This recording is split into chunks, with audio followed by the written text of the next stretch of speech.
Visakha mayor మీద అవిశ్వాసం అన్నది కూల్ సిటీని హీటెక్కించేస్తోంది. వైసీపీకి నిండా 5 ఏళ్ల పదవీ కాలం దక్కకూడదు అని, చివరి ఏడాది అధికారం తమ చేతిలో ఉంచుకుంటే ఆ కిక్కే వేరు అన్న లెక్కతో కూటమి మేయర్ను దించే కార్యక్రమం చేపట్టింది. విశాఖ కార్పొరేషన్లో వైసీపీ మేయర్ను గద్దెదించి టీడీపీ మేయర్ను అధిష్ఠించాలి అని గట్టిగా సంకల్పించింది. అయితే ఇదంతా జరగాలి అంటే అంకెలు అనుకూలించాలి.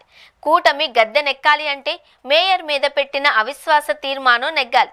అది జరగాలంటే అవసరమైన కార్పొరేటర్ల మద్దతు ఉండాలి.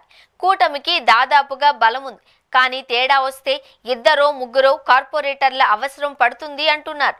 దాంతో ఆ కార్పొరేటర్లను వైసీపీ నుంచే తీసుకోవాలి. ఇప్పటికే కూటమి వైపుగా జరిగిన జంపింగులతో సగానికి పైగా బలం కోల్పోయిన వైసీపీ చివరాఖరులో రాజకీయ తెలివి తెచ్చుకుని ప్రత్యేక క్యాంపు పాలిటిక్స్ కు తెరతీసింది. తమకు ఖచ్చితంగా ఉన్నారు అనుకున్న 28 మంది కార్పొరేటర్లతో చలో ఊటీ అని క్యాంపర్స్ పెట్టేసింది.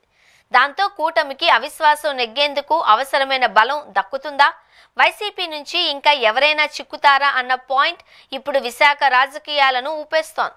వైసీపీ నుంచి కొత్తగా కూటమి వైపు వెళ్లేవారు ఎవరూ లేరు అని, అంతేకాకుండా కూటమి వైపు వెళ్లిన వారు కూడా తమకు టచ్లో ఉన్నారు అని, వారు ఈ వైపుకే వస్తారు అని వైసీపీ వర్గాలు చెబుతున్నాయి. ఈ వ్యవహారం చూడబోతే అప్పట్లో ఒక్క ఓటు తేడాతో వాజ్పేయి ప్రభుత్వం కేంద్రంలో కుప్పకూలిన రాజకీయ అనుభవాన్ని గుర్తుకు తెస్తోంది అంటున్నారు. ఇప్పుడు కూడా 1-2 ఓట్లే విశాఖ మేయర్ జాతకాన్ని మార్చేస్తాయి అంటున్నారు. దాంతో విశాఖ మేయర్ పీఠం రాజకీయాలు సమ్మర్ను మించి హీటెక్కించేస్తున్నాయి.